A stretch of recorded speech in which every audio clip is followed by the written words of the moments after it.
Two, we back with your boy Floxkaboom, aka Floxkabeeski. Y'all know what's up with Meeski. Man, we right here. 4 most disturbing moments caught on live stream footage. This from my boy Chillin' Scares. I don't know if we checked him out on the channel yet. I think we watched probably one video with him. But my boy be having some bangers.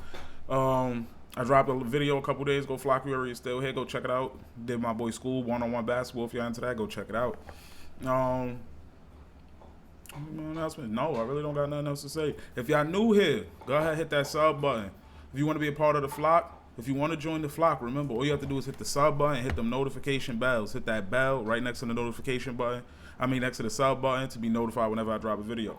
And that's really it right now. That's all I really got to announce. We're gonna have another video coming out soon, and we gotta check out that Drewski shit. That Drewski shit, I might drop that. That's gonna be the next video. It's gonna be the next video. We're gonna tap into that Drewski shit for sure. But we ain't gonna hold you up too much longer. 4 most disturbing moments caught on live stream footage. Let's check it out. On the 26th of August 2018, the gaming bar Good Luck Have Fun in Jacksonville, Florida was holding a Madden NFL tournament. It was day 2 of the competition, and the venue was packed with over 150 competitors and spectators filling the space. The whole thing was also being streamed live on Twitch. Hold on, let me make sure everything is everything. To a global audience. Unbeknownst to everyone watching, the live stream was about to come to a sudden, tragic end. At around 1:30 p.m., an R streamed live on Twitch to a global audience. Unbeknownst to everyone watching, the live stream was about to come to a sudden, tragic end. At around 1:30 p.m., an armed man entered the building out of nowhere and opened fire into the crowd. Whoa! PM, an armed man entered Shot up the a building. Madden tournament? How lame are you? It's not that serious, bro. You shot up a Madden tournament? Nah. Out of nowhere and opened fire into the crowd. The live camera feed just happened to cut to full screen gameplay just a second before the incident, but viewers could still hear the gunshots ringing through the crowded room.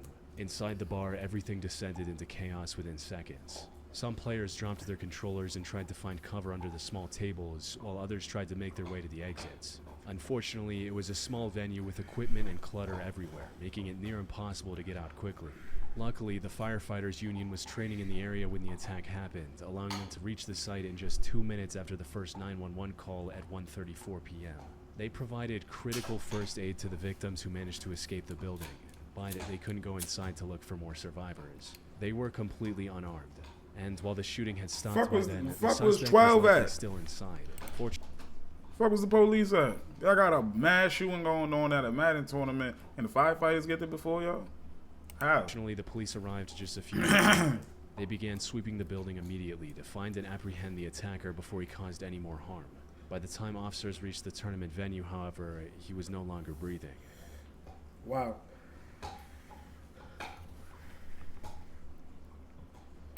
Inside, officers found the remains of 3 people, 2 of which belonged to the victims, 22-year-old Elijah Clayton and 27-year-old Taylor Robertson. That's the third wicked. person in the room was the attacker, who turned his weapon on himself after committing the crime. Fucking coward. However, what surprised investigators even more was when they ran an ID check on him and discovered who he was. As it turns out, the attacker was 24-year-old David Katz, a professional Madden player who was competing in the same tournament. Yo, I remember this shit, bro. I just didn't remember all the details. This nigga right here, bro, look at this nigga. Platinum school threat. Platinum threat. Get this nigga the fuck out of here. That's why I stereotype. I ain't gonna lie to you. Won't catch me around a nigga like this. So let me just keep it tall. This nigga looks like a fucking weirdo. Just 5 minutes Fucking before creep. the incident. This left investigators wondering how the situation got out of control so quickly. But the more they learned about David, the more it all made sense. He was born as the second son of a highly educated and stable family. His father, Richard, was a NASA engineer, while his mother, Elizabeth, worked. You came from a family where your dad was a NASA engineer. You was well off. Money wasn't a problem. If you had mental health issues or anything like that, you could have sought out the proper help. Instead, you went and did some crazy nut, day room, dirly, dweeb shit like this. I know his fucking father disappointed. As a toxicologist for the U.S. Food and Drug Administration. Prayers to the family of Unfortunately, all David victims, suffered too. from mental health issues ever since he was just 9 years old, which became a major point of contention between his parents. See? Elizabeth wanted to give him antipsychotic I knew medication. it was some type of mental. Like, you just don't wake up and just do shit like that. Like, bro, you have to have some type of mental health issues, bro. And the fact the family knew. Let's see what they said they did. Major point of contention between his parents. Elizabeth wanted to give him antipsychotic medication like Risperdal, while Richard was completely against the idea. This disagreement became one of the reasons behind their divorce in 2007, when David was just 14 years old. His custody was granted to Elizabeth, and that's where everything went wrong. David spiraled out of control after the divorce and locked himself in his room.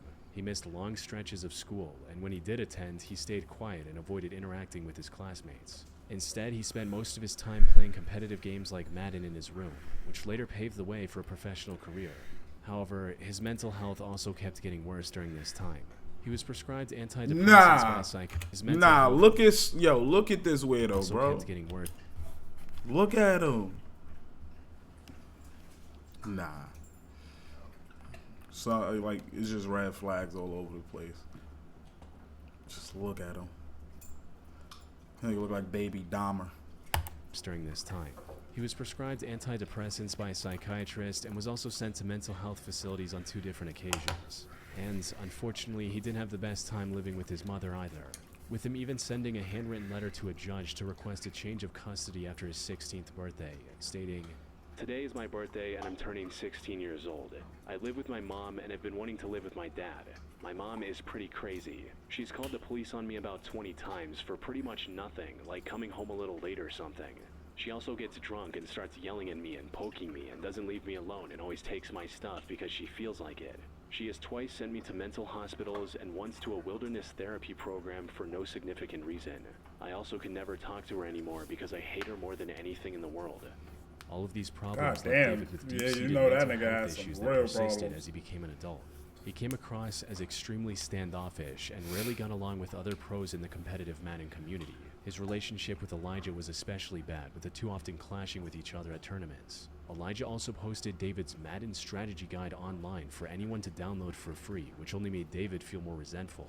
This all came to a head on August 26, 2018, when, after losing to Elijah, David stormed out of the building and returned a few minutes later with his firearm.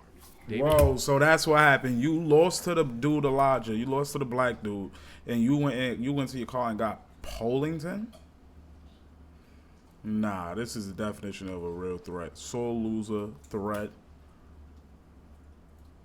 And it's bad, and it's sad because I don't even understand how his mom wanted him to take meds for his mental health issues. His mom gets custody of him, and then he winds up and don't take meds. She doesn't even do nothing to make it make sense. He brought his guns with him on the trip, so it's unclear if the attack was premeditated or a spontaneous reaction to the loss. One thing that was clear, however, was that Elijah was his primary target.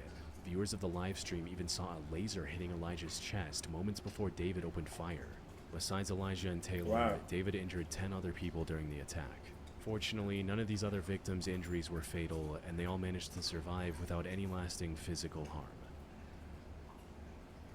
Want delicious, easy meals that are good That's for you? crazy. Factor showed me how delicious and easy dinner can be. I've been making...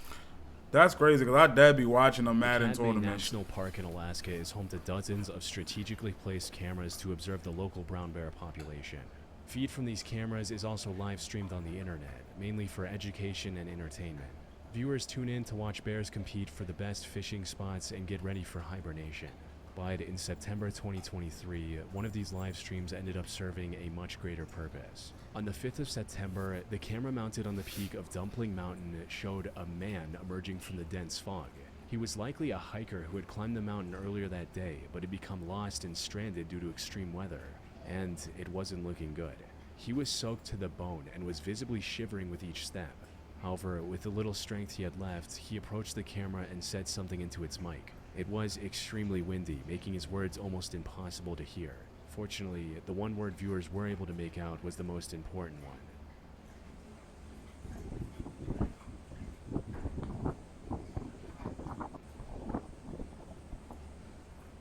Viewers Viewers contacted Explore.com, Wow, that's the company crazy. that operates these wilderness cameras, prompting an immediate search and rescue mission for the hiker.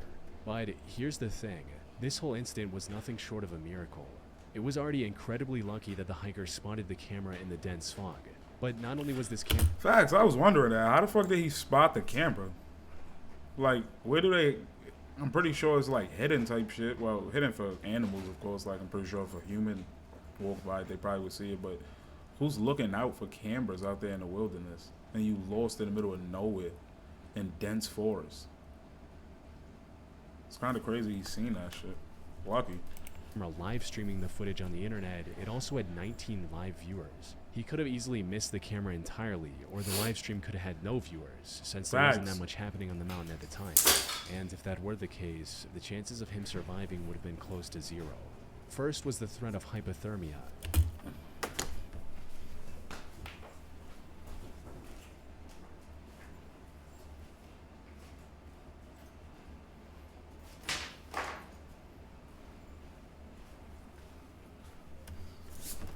Even in September, temperatures on Dumpling Mountain can drop to near freezing, especially when accompanied by wind and driving rain. Being wet was also a death sentence, as water strips body heat 25 times faster than air. If he was somehow able to keep moving despite these limitations, he faced the second risk, the terrain. The slopes of Dumpling Mountain are steep, rocky, and in this instance, wet and slippery. One wrong step in the fog could have resulted in him falling down a ravine and possibly suffering a fatal injury. And with no cell service on the mountain, he had no way of contacting emergency services. However, the most terrifying risk was the wildlife. Katmai is home to one of the densest populations of brown bears on the planet. In September, these bears are in a state called hyperphagia, which is a biological drive to eat as much as possible before hibernation. They are active, focused, and most importantly, aggressive. A lost hiker stumbling through low visibility terrain was not a good combination. Luckily, he was able to avoid this grim fate entirely. Rescue workers reached the camera's location within a few hours, giving the hiker a second chance at life. All thanks to those who just so happened to be tuned into the live stream. Yeah, he lucky as fuck. One of the unsettling things about live streams is how unpredictable they are. There's no editing, no pause button, whatever happens, happens in real time. And unpredictability isn't just something we see online. Real life has its own version of it too. Sometimes things show up when you're not planning for them. Sometimes you realize you've been putting something off for longer than you should. For me, when life gets busy, scheduling a doctor's appointment is one of those things that quietly gets pushed to the background. It's not that I don't want to see a doctor, it's that the process feels exhausting. What with calling office is a frequency, they carry real through on the same net. On the morning of May 18, 2023, at around 9 a.m., 30-year-old DeMonte Sherrill went live on Facebook. However, the purpose of this live stream wasn't to entertain his viewers or make money. Instead, this was his way of saying goodbye to his family while trapped in a hopeless situation. Whoa, the day started off like any other for DeMonte at his construction job on Liberty Road Drive in Charlotte, North Carolina. He was assigned to the 6th floor and got to work not long after clocking in. Things were going smoothly until around 9 a.m. when someone started putting in the foam insulation on the ground floor. This foam mixture was created on site by mixing two different chemicals in a machine. Unfortunately, the foam caught fire from a stray spark, which quickly reached the main apartment building. And since most of its wooden frame was still fully exposed, the fire spread faster than anyone could have imagined. The entire building was covered in thick black smoke, with parts of the flame reaching 2,000 degrees Fahrenheit. Around 100 workers on the lower levels were able to escape the building before it became this intense. Over 90 firefighters were also dispatched to the scene, allowing them to save 15 more people from the fire. Unfortunately, DeMonte and his coworker Ruben Holmes were not among the lucky ones rescued. The only way down to the lower floors was covered in thick, pitch-black smoke, making it impossible to see or breathe. All they could do was wait for help to arrive, something that was looking more and more unlikely with each passing minute. So, with no other option, DeMonte took out his phone and started live streaming to his family and friends on Facebook. Yo, I'm at South Park right now, at work, the building on fire, and I can't get out. It's getting harder and harder for them to see it. This was both a way to plead for help, as well as a potential final goodbye to his... Imagine you just went to work to make an honest check and you wound up in a situation like this fighting for your life. Like, damn. That shit gotta be crazy, like a crazy feeling, bro. Damn, RP him, bro, if he didn't make it. Loved ones, although he hadn't lost his just yet.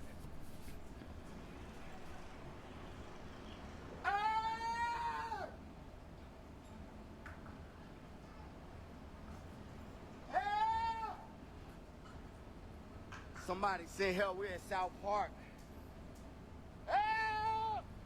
Sadly, the fire surrounding DeMonte and Rubin was too strong for firefighters to do anything.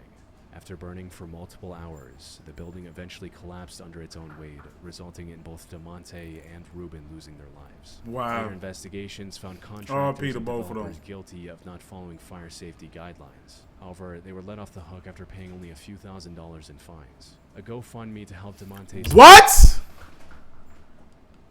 Nah, get the fuck out of here. They only paid how much? $4,000 in fines for that? Fire safety guidelines. And they wasn't following the fucking proper rules for fucking fire safety? Resulting in people dying? Nah, bro. They were let off the...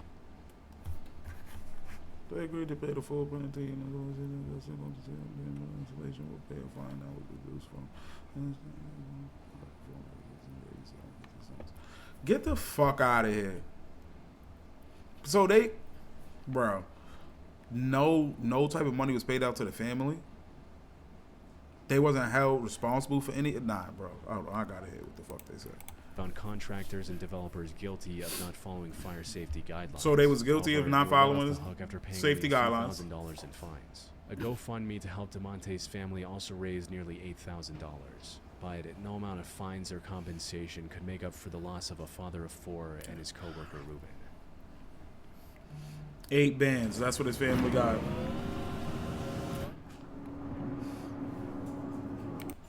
This man probably was a father, a husband. Apparently he was a son. You know what I mean? He had family, bro. I know he had family that really probably cared about him. He probably was at work trying to make a living for them. And y'all not even y'all can't even compensate the family. They gotta go make GoFundMes and raise 8 bands. That's it. That's funeral cost. Prayers to the family. That's crazy. On November 22, That's 2016, with Keisha. 19-year-old Anthony Gelia went live on Facebook from Jackson, Michigan. He appeared heavily intoxicated from alcohol and potentially other harder drugs. He was also extremely angry at something. However, understanding the source of this anger was easier said than done. He was waving his firearm around, drinking even more, and speaking words that were barely comprehensible. You know what's funny? I could go over there right now and pop a pig in the head. I could go pop a pig in the head. I don't even like my life. I don't like my life. No. This nigga's a weirdo. No, nothing for me. I don't give a...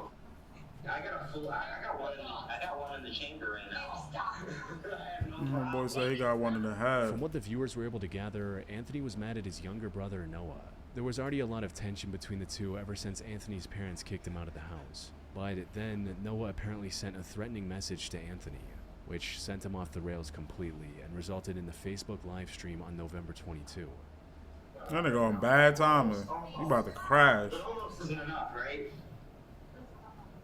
Oh, there's a cop. I'm so scared.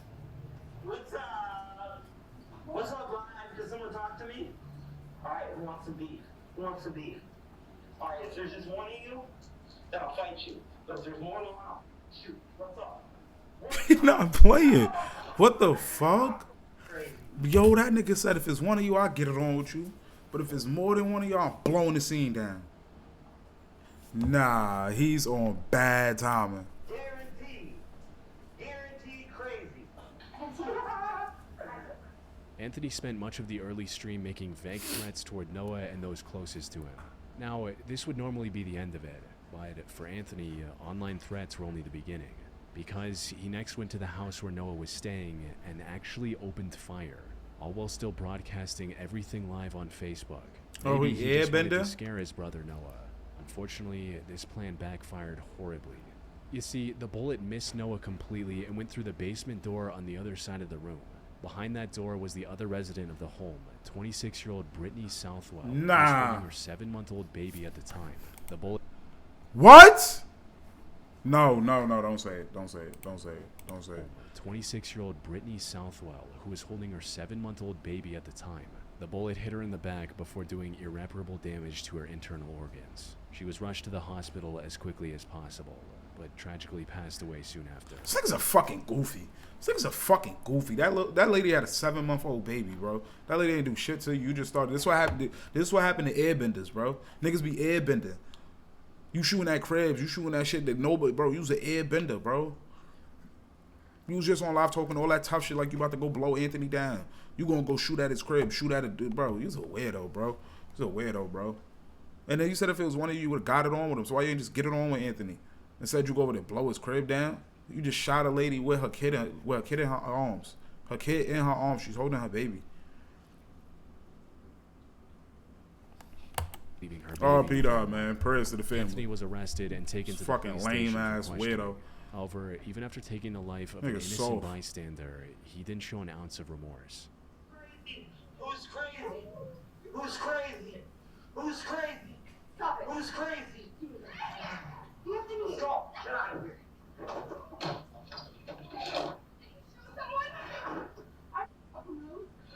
You're dumb. You're being dumb.